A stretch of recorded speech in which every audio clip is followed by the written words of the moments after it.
wokół Wielkiej Brytanii to woda wyznacza rytm. 2 razy dziennie ocean zmienia tutaj kierunek.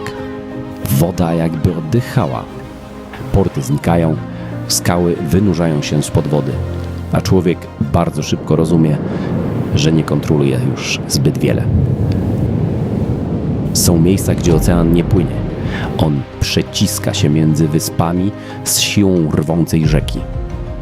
I właśnie tutaj Sebastian Szubski postanowił opłynąć całą wyspę kajakiem. 3000 km, 36 dni, 6 godzin i 20 minut. Oficjalny rekord Guinnessa należy teraz do niego. Wokół Wielkiej Brytanii nie da się po prostu płynąć. Trzeba nauczyć się słuchać oceanu. Tutaj nie planujesz dnia pod siebie. Planujesz go pod pogodę, przypływ, wiatr, a pora dnia i nocy przestaje mieć znaczenie. Są dni, gdy ocean wygląda jak spokojna tafla. I są też takie, kiedy przez sam dźwięk fal czujesz, że nie jesteś tam mile widziany. Nie da się opłynąć Wielkiej Brytanii siłą. To wielka lekcja cierpliwości, pokory, obserwacji. Trzeba zaakceptować, że ostatnie słowo zawsze tutaj należy do natury. A to szczególnie frustrujące, gdy toczysz wyścig o rekord.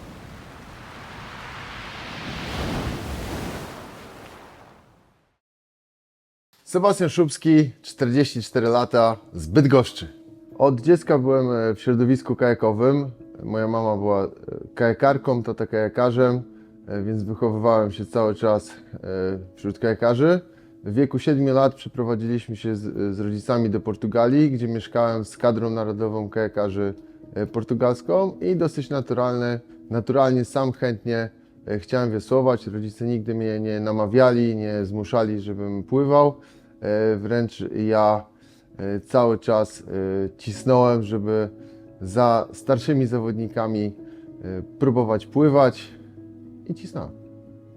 Zdzisław Szubski, ojciec Sebastiana. No więc zaczęło się, jak pracowałem w Portugalii. Było to łatwiejsze, ponieważ przy okazji, jak trenowałem zawodników portugalskich, on zaczynał na małym kajaczku Bączek, gdzie z pływakami uczył się pierwszych ruchów w kajakarstwie. W wieku 7 lat, gdy zobaczyłem tatę na otwarciu Igrzysk Olimpijskich w Seulu, wiedziałem od razu, że chcę znaleźć się na Igrzyskach Olimpijskich, więc można powiedzieć, że był to proces 16 lat, żebym się tam znalazł. Razem z żoną pracowaliśmy w sporcie, a on się wychowywał również z nami, dlatego widział, co się dzieje, poczynania zawodników. Polubił to, chwycił haczyk. Jako młody chłopak już zdobył pierwsze mistrzostwo Polski i od tego się zaczęło. I od tego się zaczęła kariera. Przez pierwsze lata trenowałem i startowałem w zawodach w Portugalii, bo tam mieszkaliśmy. Od 1993 roku, gdy się przeprowadziliśmy do Polski, miałem swoje pierwsze sukcesy. Mistrzostwo Polski w 1994 roku i w 1996 roku przeprowadziliśmy się do Brazylii. No i doszedł do tego celu, że jako 18-latek był jeden z najlepszych, powygrywał. Później wszedł do seniorów. Razem uczestniczył z Sebastianem Quatrinem w kwalifikacjach do olimpiady. Zakwalifikowali się, no i pierwszy występ, wielki występ w grupie 234 zawodników zakwalifikował się na Igrzyska Olimpijskie do Aten 2004. W Atenach płynąłem razem z Sebastianem Quatrinem w dwójce jako świeżak. Ten start miał być takim przetarciem, żebym poczuł, jak to jest być na igrzyskach, z myślą już o następnych igrzyskach.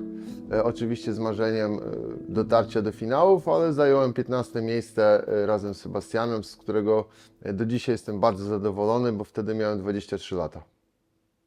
To jest taki poważny wywiad, czy ja mogę powiedzieć, że jestem Ornoś zwany Łysym, czy mam mówić poważnie, że jestem Marcin Nornowski? Nazywam się Marcin Nornowski. Bodajże właśnie na challenge'u Wisła Seba w połowie wymyślił taki projekt, że fajnie byłoby opłynąć w Wielką Brytanię. Zapytał, co ja na to. Petarda. No i wtedy to jest właśnie takie coś, co mi towarzyszy do teraz, że po prostu akceptujesz to, co on wybiera i wierzysz, że wybiera mądrze, bo inaczej nie da rady. Pamiętam jak dziś, jak Zdzisław, tata Seby, podszedł do mnie i mówi: musisz po prostu mu to wybić z głowy. A ja mu wtedy powiedziałam: wiesz, no jak Seba czuje, że jest gotów i chce, no to niech robi. I takie podejście mam do dziś. Karolina Nowotna-Szubska, żona.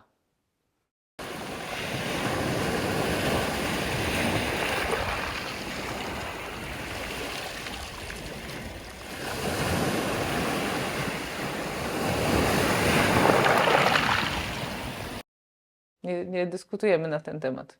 Jakby zakładam, że to jest jego jakiś taki wewnętrzny prerogatyw, że po prostu chce, ma to w sobie, że musi. Tak samo jak dlaczego niektórzy ludzie dawno temu, na przykład wikingowie, decydowali się, że popłyną na Islandię w tych małych łupinkach. Po prostu mam wrażenie, że niektórzy ludzie mają to w sobie. Taką potrzebę odrobiny niebezpieczeństwa, eksploracji, sprawdzania siebie, sprawdzania co jest dalej i jakie są granice. Jego wyzwania, ja uważam, zaczęły się od tego, że jako również zaczął kajakarstwo, ja jako kajakarz, jako trener widział to na rynku na co dzień. Tak samo pamiętam, jako mały chłopiec z moim ojcem i matką stali na brzegu w Bordeauxściu i widział mnie, jak robiłem rekord Guinnessa na 24 godziny i mnie przywitał z wieloma przyjaciółmi, z kolegami. Jak dzisiaj to widzę jako mały chłopiec i mi się wydaje, też chwycił tego bakcyla, no i do dzisiaj się rozwija. To, co ja zrobiłem, to już pikuś się zgadzam. I to co on zrobił, to mały pikuś na Wiśle, do tego, co zrobił ostatnio, przepłynąć w koło całą Wielką Brytanię. Na 3 minuty lecimy do zimnej wody. Ostatnio pierwsze 30 sekund dosyć trudno mi się wchodzi.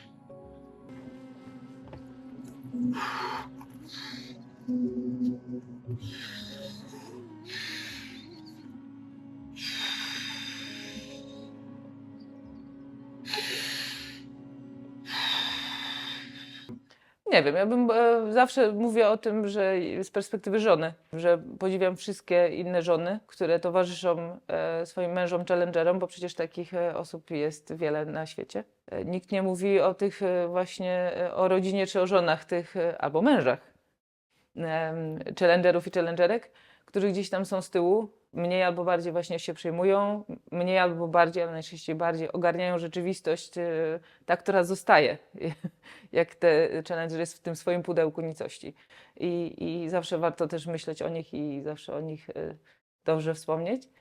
Za docenię moich rodziców, bo moja mama zawsze, jak dzwoniła, mówiła, co u Seby, oczywiście tam był całe zapytanie, jak się ma, co zjadł i tak dalej, a co u ciebie? Jak ty się masz i czy trzeba tobie pomóc, nie? Więc myślę, że to też jest ważne.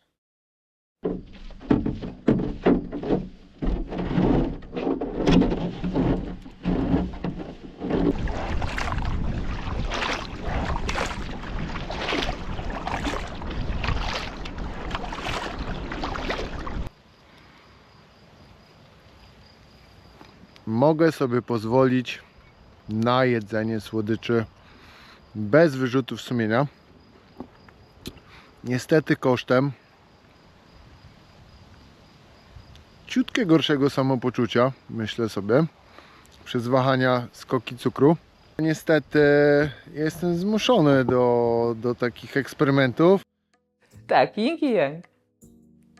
Ja tu jestem odpowiedzialna za to, żeby Sebastian poza wyzwaniami utrzymywał się na dobrym torze. Bo jakby myślę, że to, że ja tak żyję sama, bo ja go nie zmuszam do tego. To nie jest tak, że mówię, teraz tu musimy razem trenować albo musimy razem chodzić. Tylko Seba po prostu widzi, że ja, co by się nie działo, choćby skały srały, to pójdę i zrobię trening. Wstanę rano w sobotę o 7, bo mam taki schemat i się po prostu nie zastanawiam. Jem w 80% zdrowo, bo po prostu wiem, że mi to służy. I po prostu jestem mistrzem nudnej rutyny. Po prostu. I może to jest dobre, właśnie, że jesteśmy yin i yang, że Seba daje takie pewno taki bodziec do tego, żeby może czasami podejmować wyzwania ponad tę rutynę, a ja jestem tym jego steady, tym bezpiecznym portem, że później jak już jest to po prostu ten rytm dnia jest utrzymany, dlatego że taka jestem. Ja nie robię tego dla niego. Ja po prostu tak mam i on mi po prostu towarzyszy i pewno przez to może czasami gdzieś tam zbacza z toru, ale no trudniej jest jakby nie dołączyć, nie? Jak widzisz, że twoja małżonka wstaje rano, robi trening, je zdrowo, chodzi na spacery, jak jesteś na urlopie, to nie jedzie na all inclusive, tylko wybiera aktywne spędzanie czasu, no to chcąc nie chcąc dołączysz, nie? No nie masz wyjścia. Rok temu, w 2024, po pobiciu rekordu Guinnessa kajakiem w dwójce z Sebastianem Quattrinem, miałem ogromny niedosyt. Ten rekord, wręcz miałem wrażenie, że poszedł mi za łatwo i zdecydowałem się, złapałem odwagę, żeby przepłynąć Wisłę samemu, o której marzyłem całe życie, bo to też był rekord, który mój ojciec kiedyś zrobił w dwójce. Przez pierwsze 3 dni tego rekordu przeklinałem, że nigdy się nie podejmę do czegoś podobnego, ale 4. dnia coś kliknęło i zdecydowałem, że chcę przez w sumie resztę swojego życia robić takie wyzwania, że zostałem stworzony do opływania kajakiem. Jak tylko skończę, będę szukał coś trudniejszego, innego, coś zdecydowanie swojego. I wyszło tak, że jak zobaczyłem rekord kajakiem dookoła Wielkiej Brytanii w 40 dni, to od razu wiedziałem, że to jest coś, co chcę zrobić.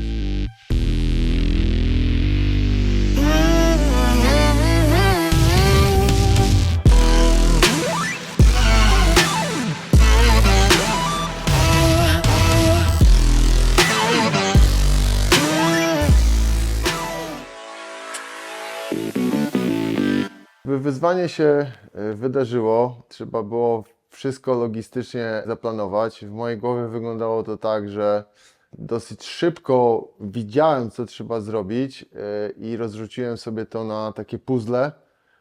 Zorganizowałem sobie, w której tematyce muszę zacząć działać. Jedno to było oczywiście zorganizowanie finansowania na to i tutaj jakby ta kolej rzeczy, czyli jednocześnie załatwiałem finansowanie, kupowałem część sprzętu. Czas bardzo szybko leciał, więc kajaki, które zostały zakupione przez sponsorów, przyszły dopiero w marcu. Cała ta procedura wszystkich tych rzeczy była bardzo, bardzo czasochłonna. No, wizualizowanie całej trasy, którą zrobiłem zanim wypłynąłem, ale to już jest też oddzielny temat. Tak naprawdę wyzwanie same w sobie było dla mnie bardzo ważne, ale droga, którą przebyłem, żeby znaleźć się na linię startu, wydaje mi się czasami, że była nawet ważniejsza od całego tego dokonania, bo no nie ukrywam, że nastąpiła wielka przemiana we mnie już w tym procesie przygotowań, odnalezienia siebie, takiej dyscypliny, nauki czegoś nowego regularnie, bardzo dużo nowych kontaktów. Musiałem wyjść ze strefy komfortu, żeby komunikować się z ludźmi, których uważałem, że są no, lepsi, mądrzejsi ode mnie, czyli specjalistów w danych dziedzinach, żeby od nich się uczyć. Więc między innymi nauczyłem się szukać pomocy od innych osób, co było mega fajnym procesem i przemianą, którą odczułem w sobie już przed wystartowaniem w Anglii. Karola szykuje sobie kolację. Uczestniczyłeś w twoim vlogu? Tak. A ja przygotowałem kolację dla kosmitów. Przetestuję. Zobaczymy, jak będę jadł przez miesiąc. Dobra, zaczniemy od makaronu. Coś czuję, że jednak będziesz jadł te... Penne bolognese z parmezanem. Czyli tutaj mamy 460 kalorii. Forma przygotowania. Więc rzuciłem saszetkę tą do środka. Rzuciłem mil. Zamknąłem i już się zaczyna tam w środku gotować. I załączam, że od teraz 8 minut. Zastanawiam się tylko, czy za mało wody nie nalałem. Próbujemy tutaj w kilkadziesiąt minut opowiedzieć o 36 dniach, 3000 km, 9000 km przejechanych lądem, emocjach, wyzwaniach, problemach, przygotowaniach i prawie 40 naprawdę niebezpiecznych miejscach na całej trasie. Nie wiem, czy jest to możliwe, ale zgodnie z brazylijską metodą określoną przez Sebastiana, najpierw zróbmy problem, a później spróbujmy go rozwiązać. Sebastiana znam od lat wielu, nie pamiętam, ale jeśli się nie mylę, to od 2007-2008 roku. Już tak. Marcin Kasperski, członek supportu przez 30 dni. Znamy się z Sebastianem tak długo, jak CrossFit istnieje w Polsce, tak mniej więcej od 2011 roku. Zdecydowanie CrossFit zrobił link między Bydgoszczą a Wrocławiem i te spotkania wyewoluowały w, myślę, naprawdę dobrą przyjaźń. Ci ostatnie testy. W poniedziałek rano planowo wyjazd. Cały czas obserwuję pogodę. Rozmawiałem z Michał Brenek. Po rozmowie z nim decyzja była, czy wypłynąć w środę i się śpieszyć, żeby przypłynąć promem z Amsterdamu do Anglii, czy troszeczkę na spokojniej, więc zdecydowałem, że to jest ten dzień. Startuję piątek 13, chyba że coś drastycznie się zmieni. Jest Sordosz! Ledwo uniosłem tą torbę, nie? Łysy, wszystkiego najlepszego, z okazji Dnia Przyjaciela. Tak jest. Pierwsze tankowanie. Orni w swoim pakiecie supportera. Czapeczka pomarańczowa, okulary Solano. Są. Pakiet, Ja praktycznie pakiet swoich sektor. ciuchów nie brałem, wszystko mam od siebie. To wszystko. I klapeczki. I klapeczki. Jest Szubski senior. Szubski senior. Szubski senior. Się przywitać. Welcome. Welcome where? Goedemorgen. Goedemiddag. Where are we? Goedemiddag in de Kormolen in Nederland. Holland. Witamy serdecznie z kampingu w Holandii. Dojechaliśmy Tam się szczęśliwie. zmieszczę czy nie? Wyjechaliśmy bardzo szybko. 10 godzin. 14 godzin. 10 godzin, 10 trasa godzin. przejechana. Ja Szybciutko, godzin to z kulturka. przyczepą jadę. Tata mówi, że on normalnie jeździ 2 dni, Jak a my takie dojechaliśmy w jeden gamonie. dzień. Ornoś się przesiadł.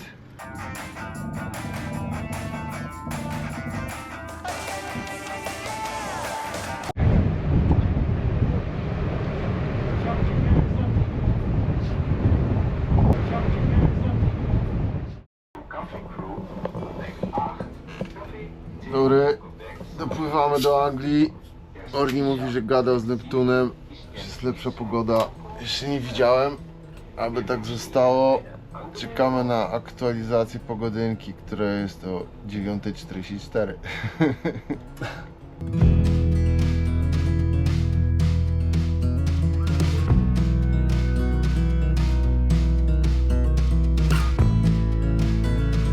Oj, taki waron ma być.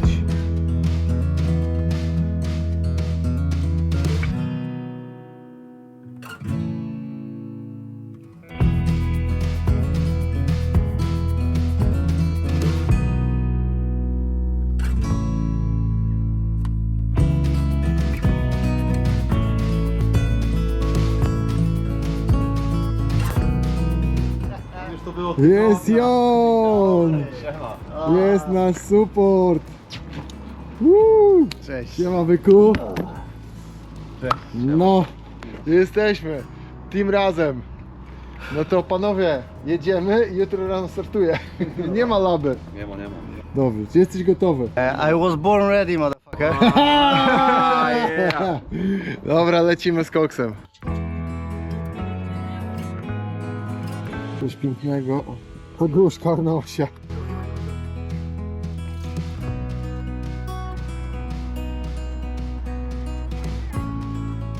Jeszcze kawałek, ale po drodze stajemy, bo po prostu przepiękne jeziorko. No, już Szkocy. No, fajnie. Ja tak szczerze mówiąc, ostatnie 2 godziny to pracowałem na komputerze, ale teraz jak otworzyłem oczy tak na ten, to pięknie. Jest mamy fajną pogodę dzisiaj. Nie, normalnie tam nie wiem, ile z tym na krótki spodenkę, tylko słoneczko świeci. singing, we will rock you.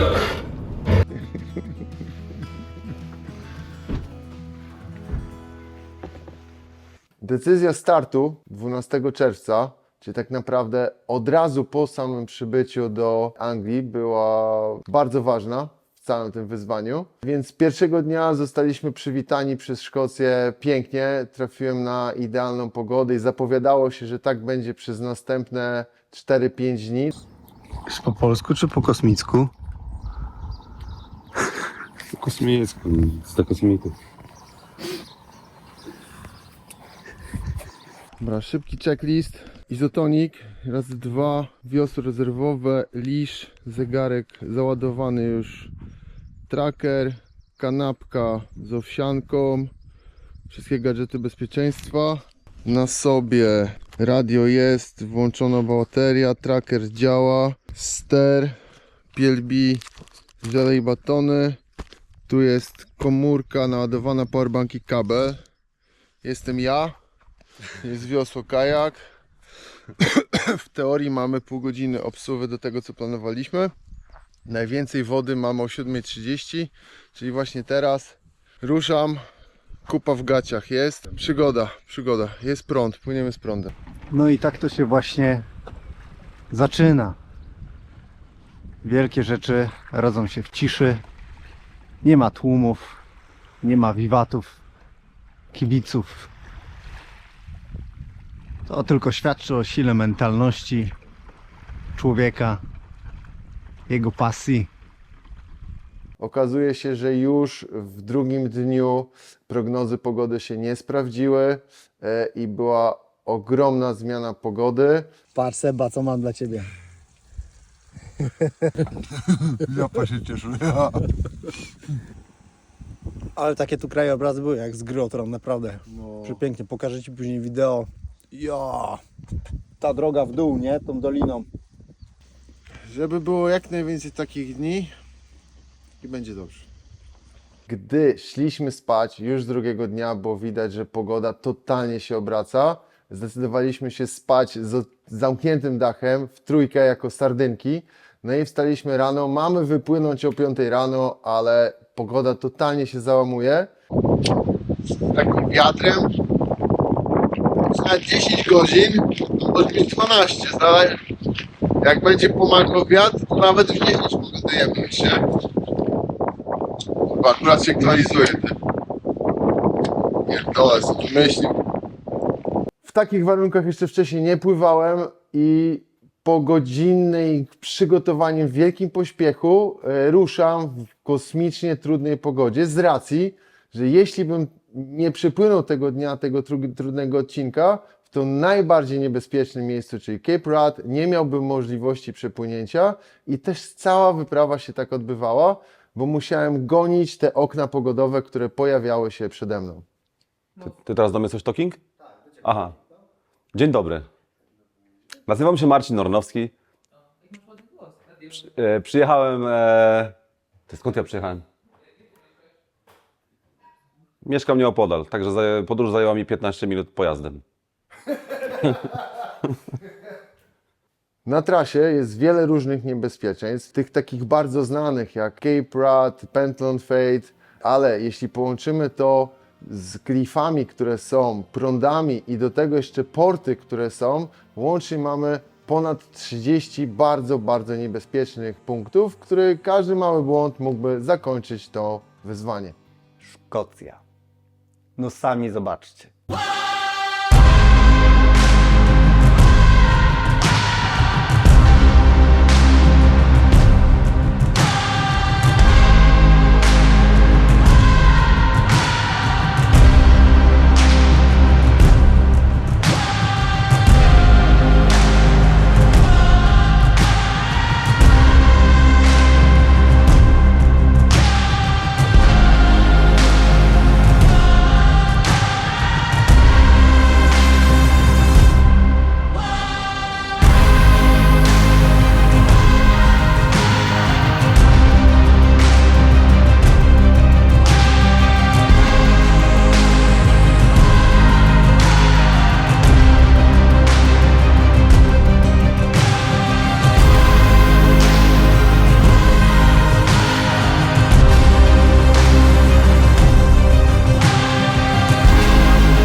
pomijając sam temat bicia rekordu i płynięcia Seby, no to po prostu to, co my z Marcinem mieliśmy okazję zobaczyć na własne oczy, czyli piękną przyrodę.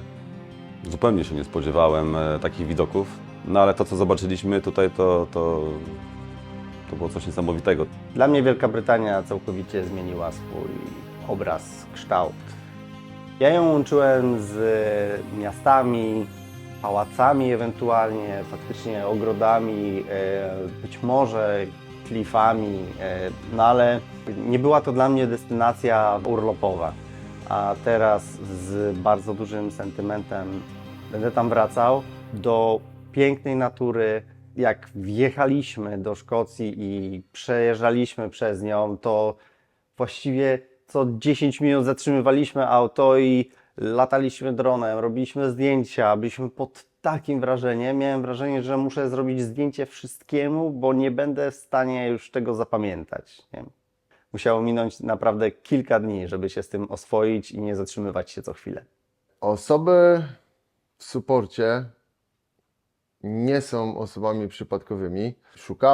Myślałem zawsze o osobach, które są 100% pozytywne, mają podobny mindset do mojego.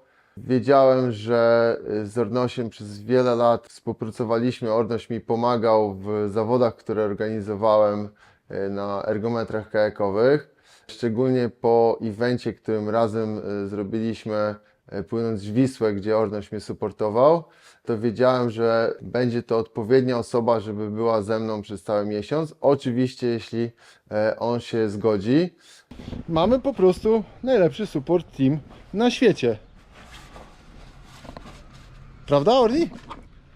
Co nagrywasz, chłopaku? Weź się do pracy. Tak jest. Byłem świadom tego, że Marcin będzie potrzebował pomocy drugiej osoby.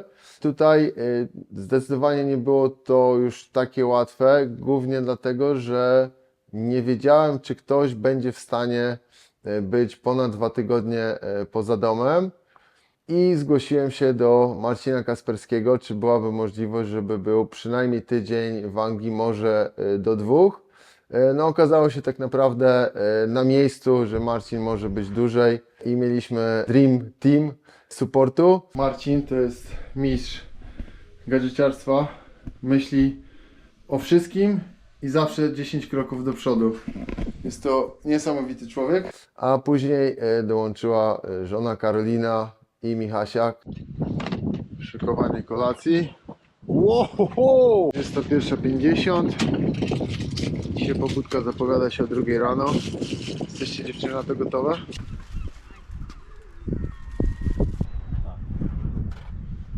Dzisiaj 9 godzin wysuwania. Jakieś 65 km. Ogromne fale. No jest co opowiadać. Jeśli chodzi o rutynę supportowania, to też zależy od supportera. Myślę, każdy supporter ma swój sposób. I niektórzy są bardzo przejęci tematem i to dobrze. Tak na przykład jak Marcin i Marcin byli przejęci bardzo tematem i żeby wszystko było na miejscu. Zwłaszcza na początku drogi myślę, że to jest ważne, bo trzeba się odnaleźć i sprawdzić samego zawodnika, jak on się zachowuje. Później myślę, że jest łatwiej, więc mi i Michasi było łatwiej, bo już przyjechałyśmy na końcówkę, na te ostatnie 10 dni, kiedy już dużo było wypracowanych schematów. No to jest taki schemat, nie? Który trzeba utrzymać po prostu. Klify po prawej, fale łamiące się tu. Żeby popłynąć, musiałem surfować twarzą do klifu. Miałem latarnię przed sobą. Tak, prosto w lewo, żeby uciec. Spłynąłem te klify i taka ulga, mówię, mam 5 km do was, widzę prostą, nie? Się wyluzowałem, mija minuta, patrzę, a tam ściana wody. Jak chyba nie da się tego wytłumaczyć i taki wciągający prąd, taki i tak, tu klif, tu ta rzeka wody, nie? Co teraz? No tam nie mogę wpłynąć, bo mnie wyciągnie z powrotem na klify. Przykleiłem się do klifu, jakby zawinąłem i zapierdalam, a woda już ciągnęła w drugą stronę. No, prąd. Na maksa wysuwałem, na maksa, a prawie stałem w miejscu, nie? Mówię, jeszcze dosłownie 5 minut różnicy by mnie wciągnęło do tyłu, nie wiem co mi się stało, nie? Już się modliłem, nie? Jeszcze zapierdałem, już nie miałem sił, z 15 minut tak. I wyskakuje wiadomość, że Karola napisała, nie? Mówię, nie no to teraz zapierdałem, nie? Nie docierało to do nas na początku, ale po jakimś czasie zrozumieliśmy, jaka jest różnica w saporcie, który będziemy świadczyć tym razem. Całą zimę używałem radio i w najbardziej niebezpiecznym miejscu na świecie padło. Używam wasze w formie backupa. Dowiedz się od Michała, jak przenieść numer MMSI z tego do waszego. Praca w takim kontrolowanym chaosie. Średnio właściwie co 10 godzin byliśmy w innym miejscu i zdecydowanie nie były to wakacje, ale no, była to podróż życia. To ciągłe zmienianie lokalizacji to tak naprawdę non-stop rozwiązywanie tego samego problemu albo problemów. Zaplanować trasę i miejsce docelowe, no bo jak się już okazało po pierwszym dniu, to, co było wymyślone w Polsce, niekoniecznie będzie w stanie zrealizować tam na miejscu. Dojechać, nieraz kilka godzin. W trakcie jazdy zmontować materiały, spróbować wysłać je do sieci, na social media, Namierzyć market, zrobić zakupy, nieustannie monitorować położenie Sebastiana. znaleźć miejsce na nocleg. Jak już przyjedziemy na miejsce, to sprawdzić, czy da się tam wyjść z wody, bo na mapie nieraz wygląda to zupełnie inaczej. Zweryfikować, czy można tam w ogóle legalnie stać. Przygotować jedzenie i zrobić to tak, żeby Seba jak najszybciej mógł się regenerować. Przygotować rzeczy na przebranie. No może niekoniecznie już suche po kilku dniach, ale nadal bardziej świeże niż te, które ma na sobie. A jeśli mamy sygnał i wdrażamy plan B, zamknąć cały kramik i powtórzyć od nowa. Sebastian napisał do nas przez Messenger Garmina, żeby zwijać go z plaży, na którą płynie, bo stoi w miejscu i wieje 50 na godzinę. Więc wtedy postępowanie mamy takie, że wybieramy, te wszystkie wiadomości są oznaczone konkretnym trackiem, wybieramy tą miejscówkę, sprawdzamy, gdzie Sebastian, skąd ją wysłał, odnosimy się później do położenia jego na live tracku.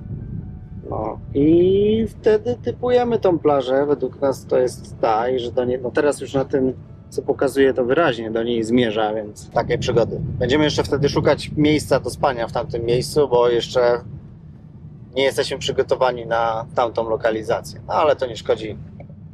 To jest akurat element tej wyprawy. Garek mówi, póki jest, miałem 10 na kilometr, to mówię, dobra, no będę płynął, jakoś dopłynę. Ale patrzę, 12 na kilometr. Szybko przeliczał. Kurwa, ja będę płynął jeszcze 5 godzin. Minęło 2 minuty, a tam 14 na kilometr. No nie, kurwa. Zobaczyłem, że jedna, druga plaża, mówię, jak nie tu, no to już ten, nie? No. Ale fajnie, teraz była reakcja 100%.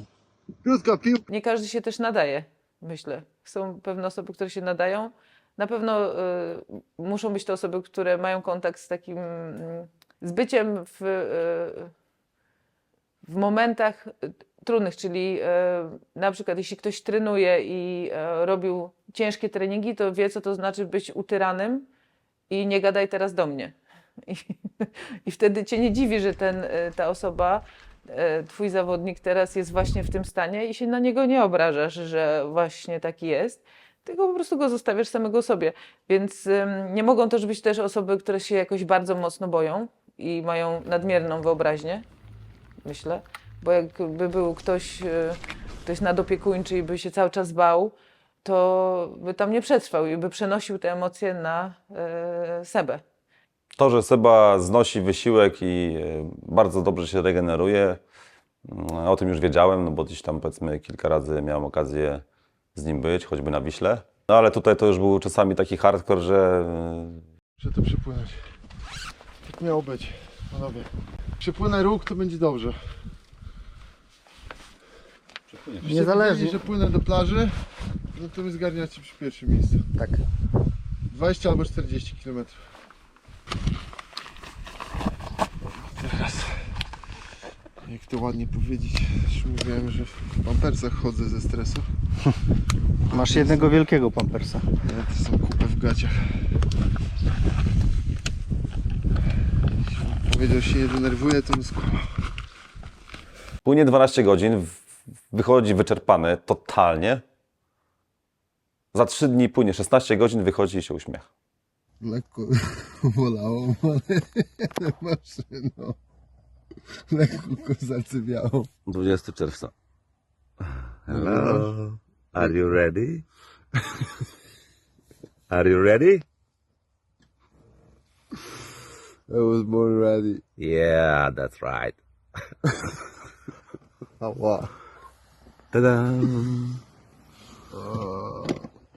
Z tą wiedzą aktualną, którą mam, jeśli podjąłbym się takiego wyzwania, dałbym sobie prawdopodobnie minimum 2-3 lata.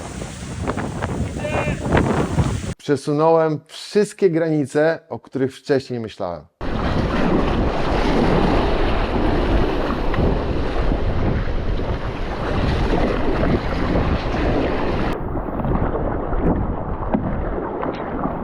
I jak zaczęło mnie podmywać z tyłu, w zasadzie płynąłem i nagle, nie że tak jak surfowa fala na łeb, nie? Ale normalnie w plecy i kajak.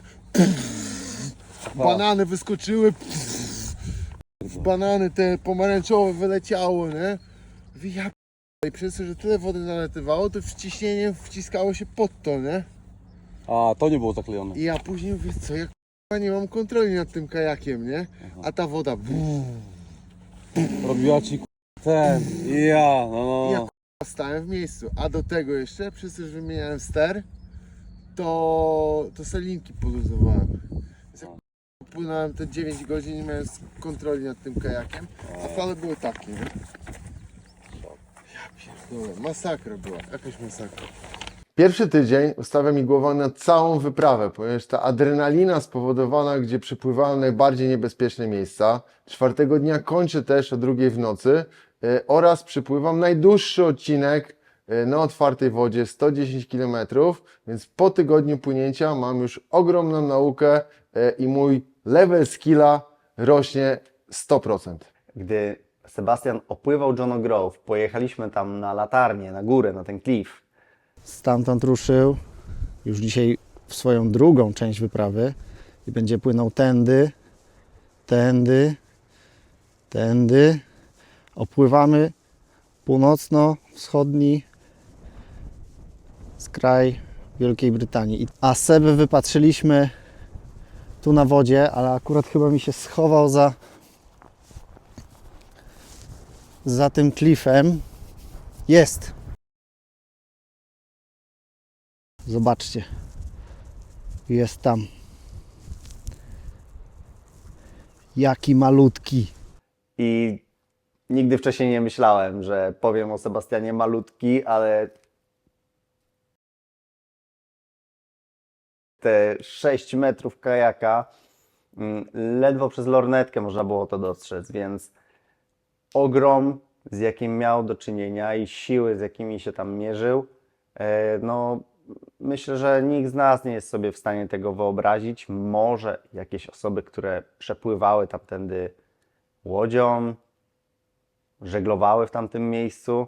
No, żeglarze i ludzie morza wiedzą, że są to bardzo trudne miejsca, które wymagają ekstremalnie wysokich umiejętności. O ja, zobaczcie te różowe, nie? Czyli ogólnie jutro, jeśli byśmy mieli dzień, jeśli byśmy ruszyli 13 planowo, to już północy Szkocji bym nie przypłynął. Niemożliwe jest przypłynąć ze średnio 2-metrową falą w tych miejscach. I to pójdzie taka fala, to się rozbije. Idzie kolejno. Coraz gorsze. O ja, zobacz. Właśnie zyskaliśmy tydzień. 4 dni. Wyprawa nie jest tylko niebezpieczeństwem. Po pierwszym tygodniu zaczyna też się ta fajna część robić, czyli natura. Delfiny, piękne zamki, ładniejsza pogoda. Kolega cały czas mnie śledzi od 5 km. Płynie za mną. Wszyscy kibicują Ci na początku, wszyscy kibicują Ci na końcu, ale ten środek, i przed chwilą oglądałem taki post na Insta i właśnie koleś o tym opowiada. Nie? I to jest też, co my mówiliśmy. Teraz się zaczęła ta katorga. Wiosłowanie, spanie, jedzenie. Wiosłowanie, spanie, jedzenie, nie? Sytuacja jest tego typu,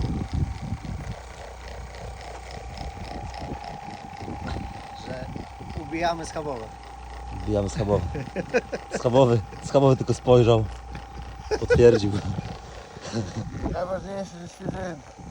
Przez wiele miesięcy do wyzwania przygotowywałem się mentalnie, wizualizując, co będzie się działo, płynąc te 12 do 16 godzin dziennie, jak będę się odżywiał, co będę czuł, jakie będą bóle, jak będę musiał się mentalnie nastawiać, żeby być w stanie płynąć dzień w dzień i wytrzymywać to zmęczenie.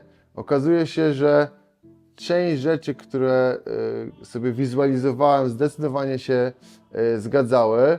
Moje mięśnie wytrzymały dużo lepiej niż mi się wydawało, ale wycieńczenie z braku snu było jednym z bardzo dużych wyzwań. Wchodzenie nocą do wody, wysiadasz na plaży, setupujesz sprzęt,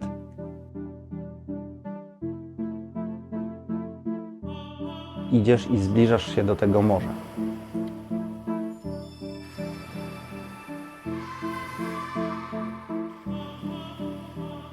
Z każdym krokiem jest coraz głośniejsze, słyszysz rozbijające się fale, mocniej, mocniej, nadal nic nie widzisz. Dochodzisz do miejsca, w którym latarka jest w stanie oświetlić wodę. Przybijasz piątkę i chłop wychodzi na wodę. Mija kilkanaście sekund i znika ci z oczu. Trzeba mieć jaja i chęć pokonania takiej sytuacji, żeby to robić. Co było bardzo fajnie, dostawać wiadomości z różnych miejsc na zegarku, które szły z trackera.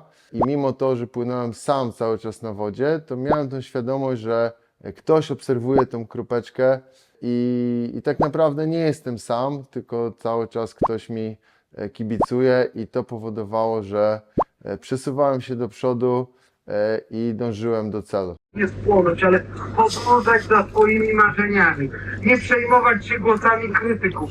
Jak być pod ścianą, to zorganizować wszystkie środki, zorganizować ludzi. Oczywiście trzeba mieć takich ludzi, jak tych dwóch obok siebie, żeby to wszystko równie pierdolniętych, ale I akcenty takie kurwa. że ty się kurwa nie poddajesz. Musisz być jebnięty po części, ale jednak nie dałeś sobie kurwa wrzucić, że tego nie można zrobić, to się nie uda. I to jest kurwa w tobie Szubski walk. Ja nazywam się Michalina Trempała. Należę do teamu supportującego. Pomagałam m.in. w social mediach. Będąc tutaj w Bydgoszczy, podczas gdy Seba rozpoczął całe wyzwanie, miałam okazję rozmawiać z różnymi osobami, które trenują w naszym klubie CB163 i miałam takie poczucie, że tak naprawdę ludzie sobie nie zdają do końca sprawy, jak ciężkie jest to wyzwanie. W końcu się do tego. 108. Tu już. A jak się obrócił, wiatr surfuje sobie. I nagle coś słyszę za sobą, tak głośnego, nie? Patrz, a to taka łódź za mną. Ja, serce w gardle, nie? Ale tak musieli mnie widzieć, nie? Bo byli jakby nie w mojej linii. Dla kajakarza ogromne zagrożenie stanowią statki, szczególnie te wielkie. No, doświadczone osoby, które pływały na mostkach takich statków, po prostu opisują, że kajakarz jest niewidoczny, jest jak igła w stoku siana. To kajakarz musi uważać na takie statki. Przy mniejszych łodziach typu jachty, łodzie rybackie, my się nawzajem widzieliśmy, więc tutaj nie było problemu, ale też musiałem oczywiście uważać, bo było miejsca, gdzie ten ruch był naprawdę spory, ale ogromne kontenerowce wielkości budynków, to dla mnie było przerażające. Przypływałem linię portową, gdzie zdecydowanie napotkałem największy ruch i stojąc przy zielonej boi, żeby przypłynąć, czułem się jak na 7-pasmowej autostradzie, żeby przed nią przebiec. No jak się zdecydowałem ruszyć, w połowie płynie bardzo szybko motorówka na mnie. W momencie, gdy przepłynąłem Humber, czyli taką długą, wielką linię promową, gdzie minęło się 6 statków, a ja czekałem, aż one przypłyną. Zostałem totalnie wymuszony, żeby wylądować na przypadkowej plaży, która okazała się strefą wojskową. I całe szczęście chłopaki wypatrzyli mnie lornetką 2,5 km od brzegu w totalnym błocie. So I landed in Dunanuke, 76 km, 748. Jesteśmy spotkani na wojskowym terenie. Marcin and Marcin. Military area. Here. Przybiegli, żeby mi pomóc i żebym się wydostał z tej strefy wojskowej, bo ja nie wiedziałem, że byłem w strefie wojskowej, oni wiedzieli, więc dosyć szybko stamtąd uciekaliśmy. To ci powiedział, że będzie pięknie. No to było trudne. Ja pierdolę, te duże łodzie. Ja akurat miałem pecha, bo trafiłem na ten. Pełno ich, straciłem 3 godziny. No ale z tego samego punktu później musiałem się wydostać z tego miejsca, żeby tracker się zgadzał, więc jak prądy się obróciły, 2,5 km wracaliśmy błotem, żebym z tej strefy wojskowej wypłynął. Jaka widownia! Niesamowite!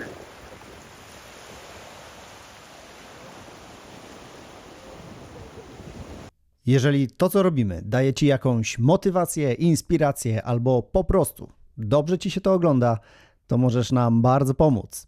Zaobserwuj nasze social media, dzięki temu ten projekt może się rozwijać. Wyciągnij telefon, wyceluj w ekran, zrób zdjęcie i zaobserwuj później. Tymczasem oglądaj, bo dopiero będzie się działo.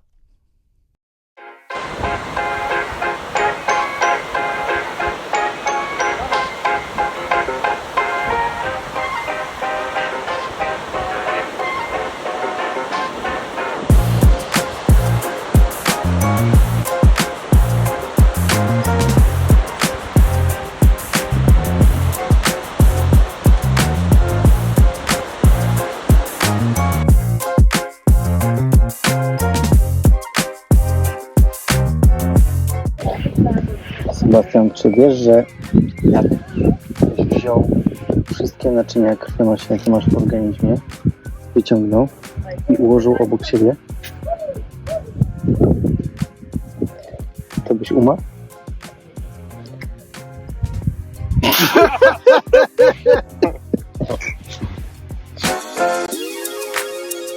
Wiesz, czemu kajakarz niczym się nie przejmuje?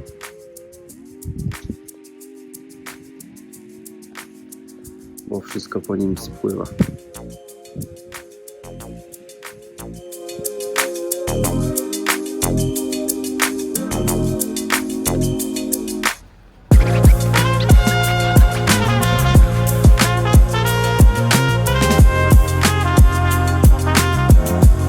Sebastian, wiesz, dlaczego kajaki nie opowiadają dowcipów na morzu?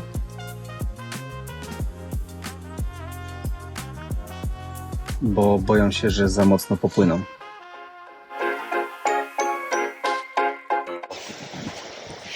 Teraz ta trochę mniej oficjalna część.